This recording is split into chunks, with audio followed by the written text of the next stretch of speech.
Voilà, je fais ce tuto parce que sur YouTube on trouve beaucoup de choses sur ce jeu, mais rarement avec des nécros. Moi je suis mage nécro, donc voilà, on va commencer à Morne-Falaise par les poules. Bon, ça c'est la quête sympathique qui permet de gagner quelques cristaux.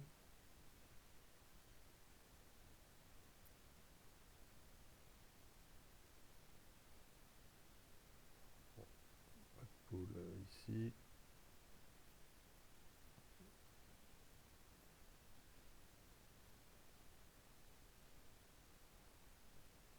Là non plus.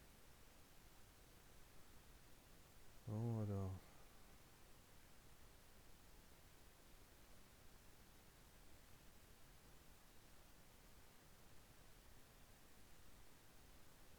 ah, quand même.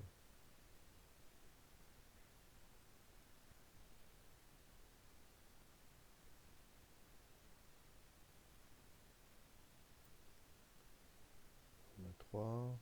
Est-ce qu'ils ont mis les deux dernières?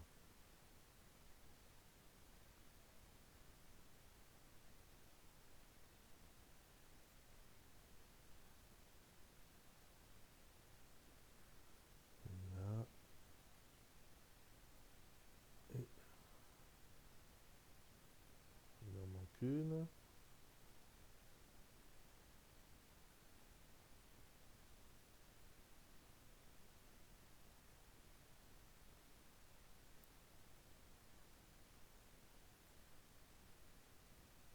Alors,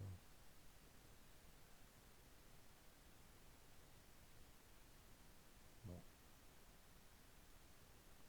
Ah, bah elle est là. Elle était cachée, elle se cache des fois sous le bouclier. Voilà. Bon, j'ai déjà pris en premier la quête de Morog. Là, je vais prendre la quête des trois squelettes.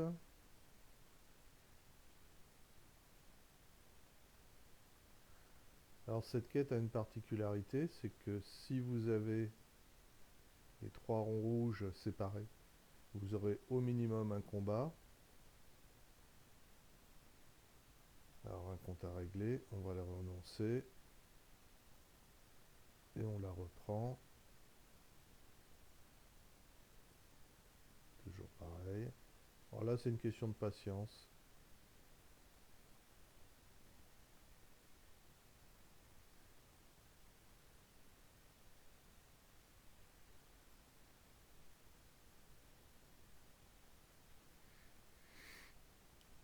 Ça peut être deux fois, ça peut être 10 fois. C'est variable. Jusqu'à temps que l'on ait les trois ronds pratiquement les uns sur les autres. Et dans ce cas-là, il n'y a pas de combat. Voilà. Ici, vous voyez, les trois ronds sont pratiquement superposés. Et là, il n'y aura pas de combat. Donc là, on la garde, évidemment.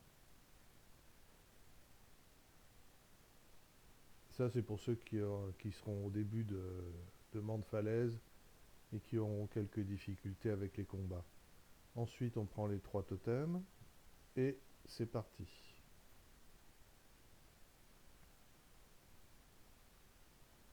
Alors, on va avoir peut-être un squelette ici.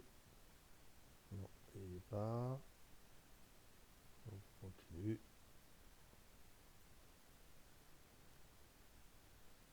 À ce moment-là, ils vont se trouver vers l'escalier.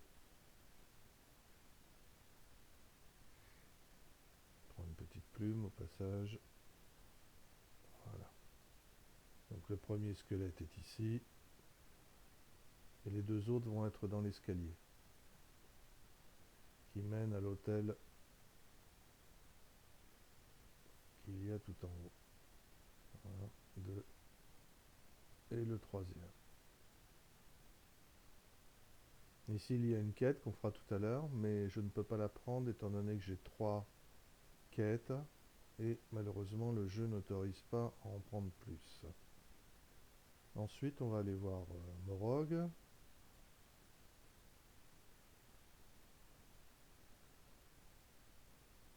Prendre la plume ou la pièce, voilà. Alors pour Morog, je n'ai pas pris d'hôtel, j'ai juste pris l'hôtel de 10%. Eh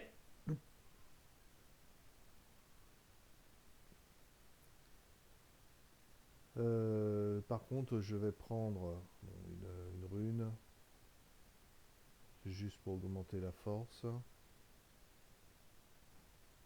et la magie. Voilà, celle-ci.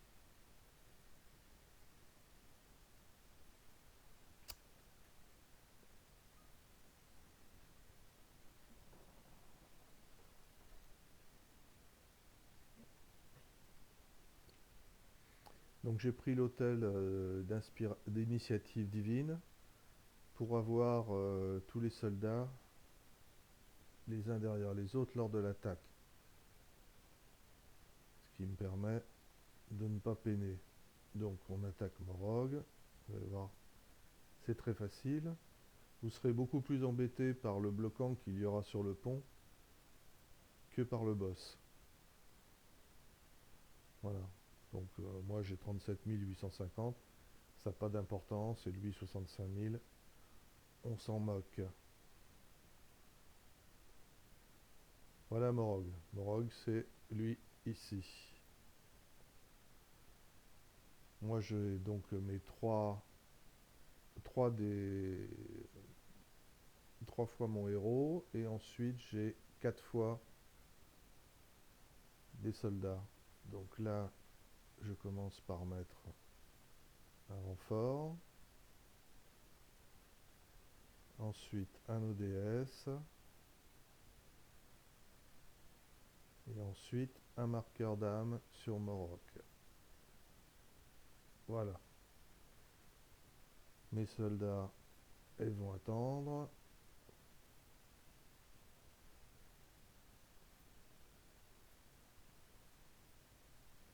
Bon, on va jouer.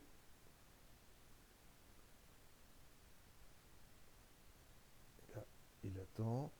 Et là, je vais mettre Reué pour être sûr que tout le monde pourra attaquer. Voilà. Oui, j'avais vérifié, hein, mais ce qu'il faut vérifier avant de faire ça, c'est que aucune des créatures adverses peuvent vous atteindre, bien sûr.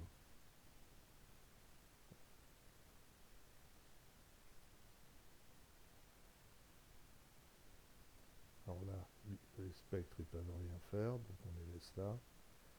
Et maintenant, on attaque avec les autres.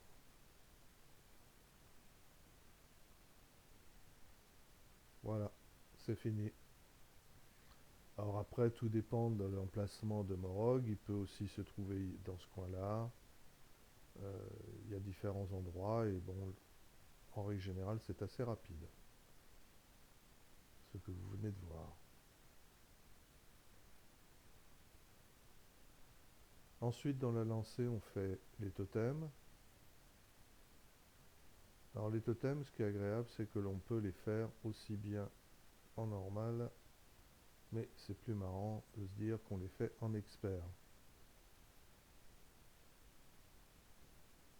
Le premier est très rapide, même manip que tout à l'heure. On renforce, on attend qu'il nous tire dessus, on soigne, on met un marqueur sur le totem et on tape.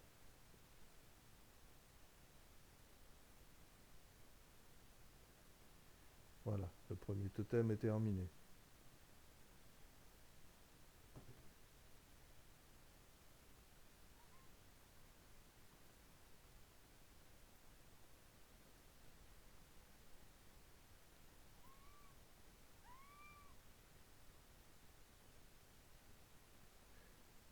On va voir le deuxième totem qui lui est un peu plus long.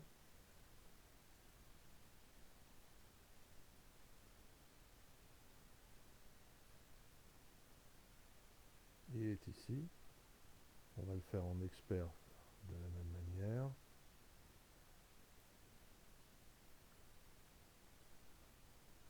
Voilà. Alors là, il faut faire attention à celui-ci. Celui-là, non, non, non, non. Donc le seul qui va nous poser un petit problème, c'est celui-ci. Alors, on va mettre un renfort, comme d'habitude. On soigne.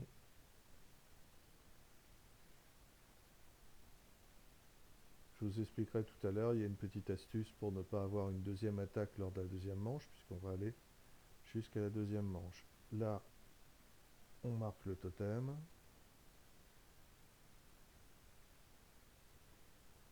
On fait attendre.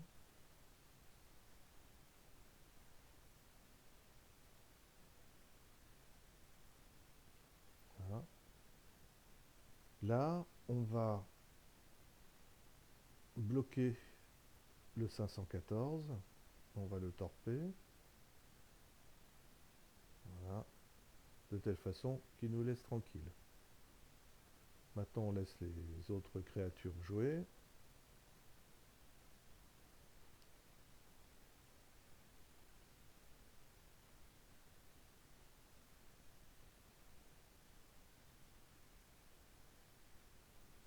Alors, pour la bonne marche de l'attaque, il va falloir détruire soit le 95, soit le 34.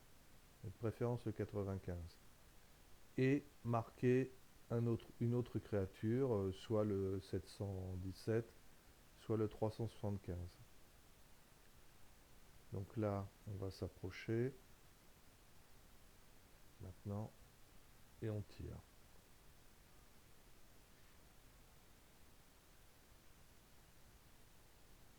On tire.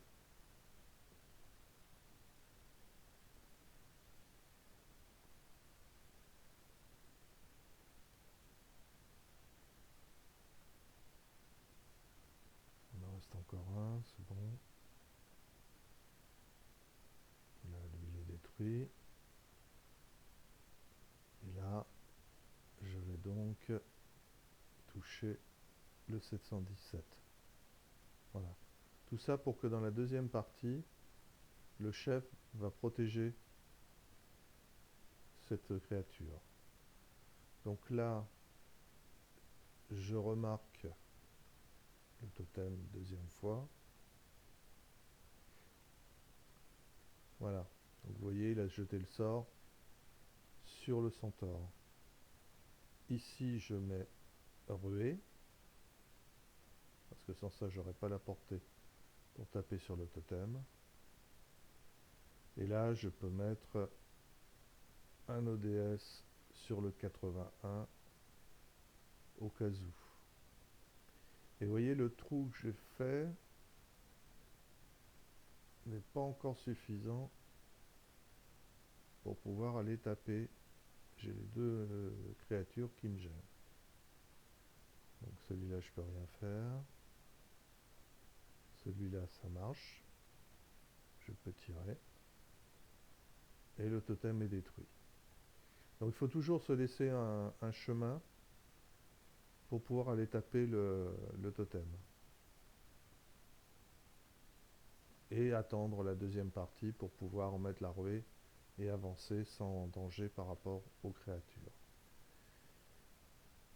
On va faire le troisième.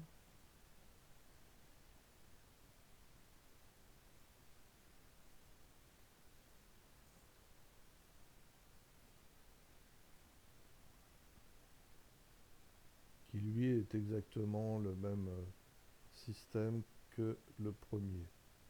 Donc toujours en expert. Il n'y a aucun risque à prendre l'expert, hein. Donc là, même pareil, on renforce. Il va tirer. Ah, bon, comme il a tiré sur le 81, qui est maintenant à 78. J'ai pas besoin de soigner, donc je vais mettre renfort, marqueur d'âme sur le totem et ODS sur le 78. Il est possible que j'en ai pas besoin. Voilà, le premier coup. Lui, il peut jamais tirer, donc je le mets en défense. Donc voilà, le deuxième coup, c'est terminé. Voilà, les 3 totems sont finis, Morog est fini, et les squelettes sont terminés. Tout ça en un temps très court, et qui vous permet quand même de récupérer de l'XP, bien sûr, et des cristaux. Bonjour chef, c'est le chef de ma guilde, avec Dama, son épouse. Donc là, je récupère 116 cristaux. Ça, c'est les totems. Le squelette qui se trouve là. 104 cristaux, plus exactement. Et le dernier, Morog.